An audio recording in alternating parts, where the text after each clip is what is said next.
All right, my hair looks kind of crazy. I wore a hat today. Light's kind of yellow, but I just want to take a moment to video this because I don't want to forget while it's fresh. Went and saw Spider-Man Far From Home today, um, which was a great movie. Enjoyed it a lot. Went with several friends. It was a good time. Halfway through the movie, there's a moment where some of the characters end up in a museum, and they're like preparing themselves to be attacked by a drone that's coming to murder them or whatever. And at one point, one of the characters says, I can't believe I spent my whole life playing video games. Like, what have I done with my life? We're about to die and I have nothing to show for it. And it was this comedic relief. And up to that point in the movie, the tension was building and things were getting kind of intense and the stakes were stacking or whatever. The room, the theater, was getting kind of tense. Like the atmosphere was charging in a strained, pressured type way. And so when he said that, something broke in the room and there was like a relief, like all of a sudden, hope could kind of come back and we could breathe in a little bit again. And the characters continued to just kind of chime into the moment, which was fun. But as soon as I felt that like release, if you will, I became conscious like, oh, something's happening in the room that I wasn't paying attention to because I was so distracted and enraptured by the story that I wasn't paying attention to what was happening atmospherically in the space that we were in. So I kind of realized that was going on and then jumped back into the story and kept going. And when the movie was over and the credits were rolling, it took a few seconds actually before it started happening. But then I started noticing like I don't feel awesome. And those of you who know me know that there's a bit of a history here in this dynamic and my experience there. And I hadn't felt something like this in a while. It had been a while since I went to a movie at a movie theater, and then I had to like sort through all these emotions and all this like charged spiritual pressure, if you will. So anyway, when that movie was over, I started like not shutting down, but I could feel myself kind of. I described to a couple of friends. It feels like I'm like sinking back into a cave, and I'm like scrambling around looking for the spears that I stored in this cave, and like to hold them up to prepare for whatever enemy was trying to come and get me. Like that's kind of the state that I felt like I was in. I don't know what emotion that is, because I don't necessarily feel afraid. I feel like I'm bracing myself and preparing for a violator that I don't want to touch me. Basically, I guess emotionally.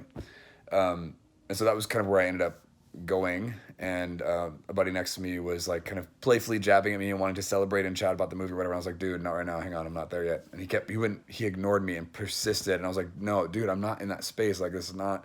And I expect him to catch it a lot sooner because he knows me and he'd heard a bunch of my stories with spirits in the theater and the whole thing. So I figured he had kind of a grid for, where I was at. He wasn't getting it. So the third time I was like, no, I'm not in a good spot right now for that. Like, I'm sorry, but stop, it's not working for me. And so he finally understood and just kind of just like left me alone.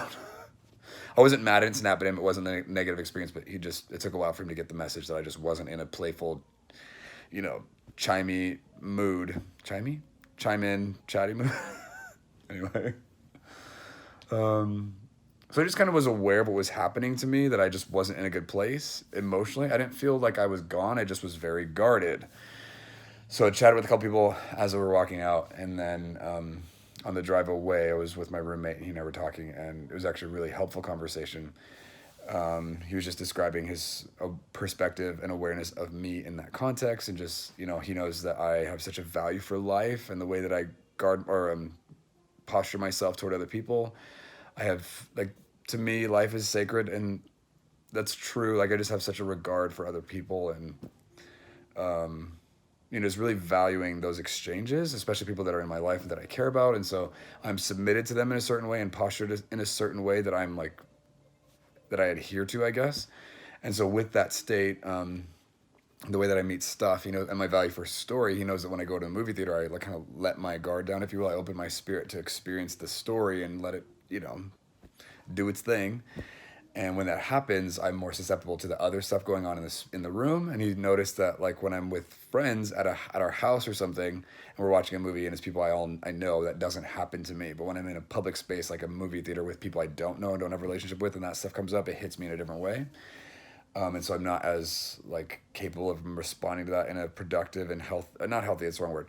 I'm not as like competent and capable of responding to that stuff when there's so much more of it and it's with people I don't have a relationship with, I guess. And I think that's an astute observation and it's true and it's a factor.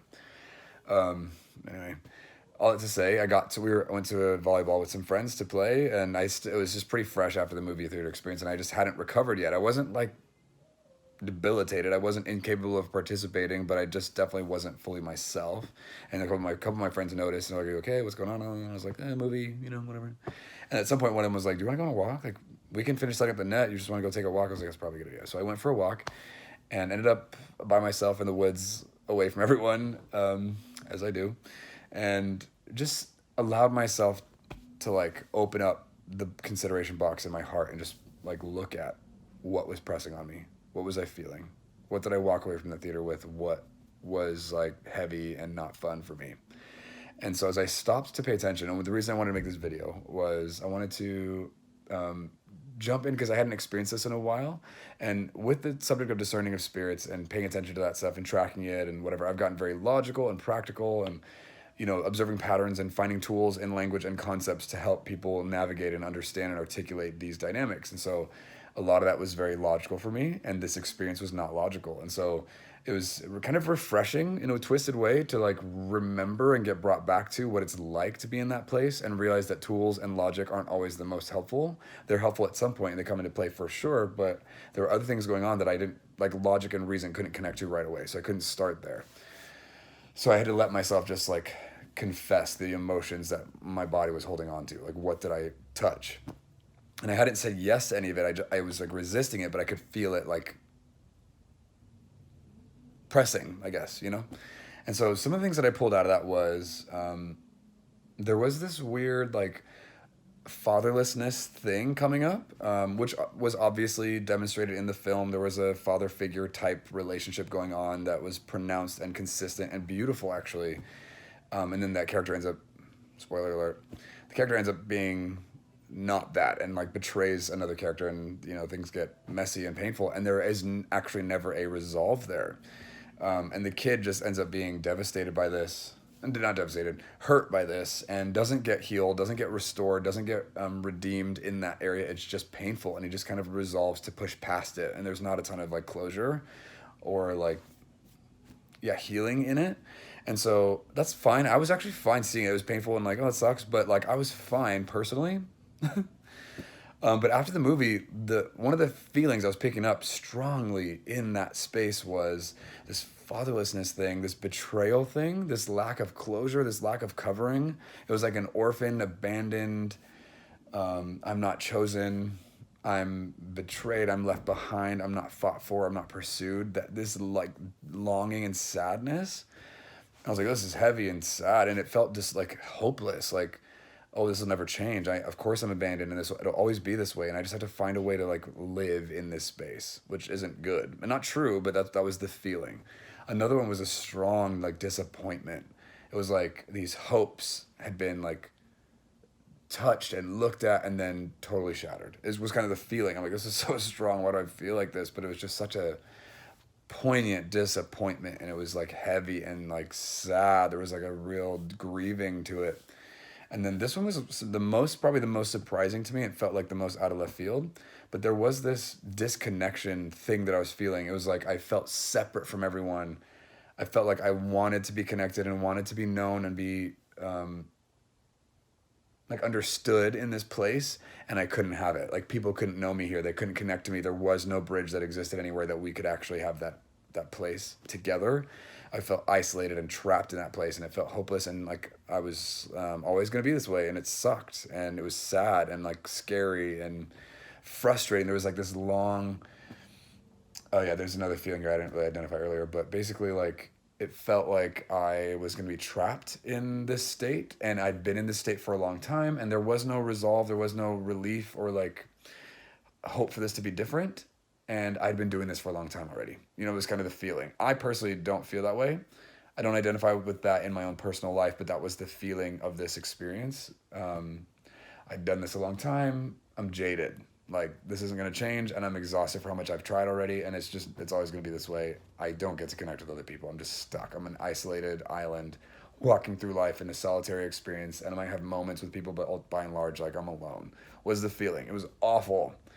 And so I actually sat on a rock by myself on the side by the volleyball place, and just like let myself cry. And I just like, I actually spoke to my body and I said, Mike, this is weird, but I just wanted to find a way to, because normally I would go on a walk with the Lord, and I normally would have way more time to do this, and I would just like reflect on things that were beautiful about the film. I didn't have the time to do that. So instead, today, which was different for me, I just like said to my body, like, hey, I give you permission to feel the pain you're feeling and to release it, to just allow that to be felt. Like, I don't want to hold that back from you.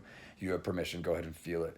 And then it welled up in me. I just cried a little bit, and I just basically like lamented, and almost felt like an intercession thing. I don't think it was. I think I was just basically feeling the emotions of what people were like carrying in the room. But I just grieved the orphaned, isolated, disappointed, betrayed, hurt, sad, lovesick little boy thing that was on me. It was almost like I was grieving for like all the little boys in the world. It sounds so dramatic, but I'm not kidding.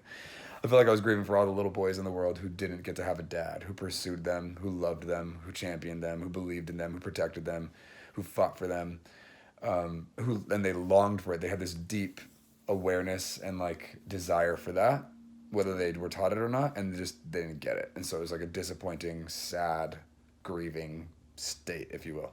And I just kind of cried it out, you know? And it was like super sad. But once I identified it and once I acknowledged it and like allowed it to move forward, and recognized that this wasn't me and this wasn't my life, and I don't feel that way, and I don't have that fear or longing or like sadness in me, the pain and the pressure lifted, and I was good. I was like, oh, it was nice to get to like acknowledge and recognize that. And once I understood what it was, I wasn't like swirling anymore, which was awesome. Anyway, I just wanted to make a video of this process and just kind of put language to what that was for me, what it was like. I just like threw in some notes there because just for my own sake, but also I think this is relevant for, you know, this conversation. So I just wanted to capture that. Hopefully, it's helpful for you guys too. Let me know.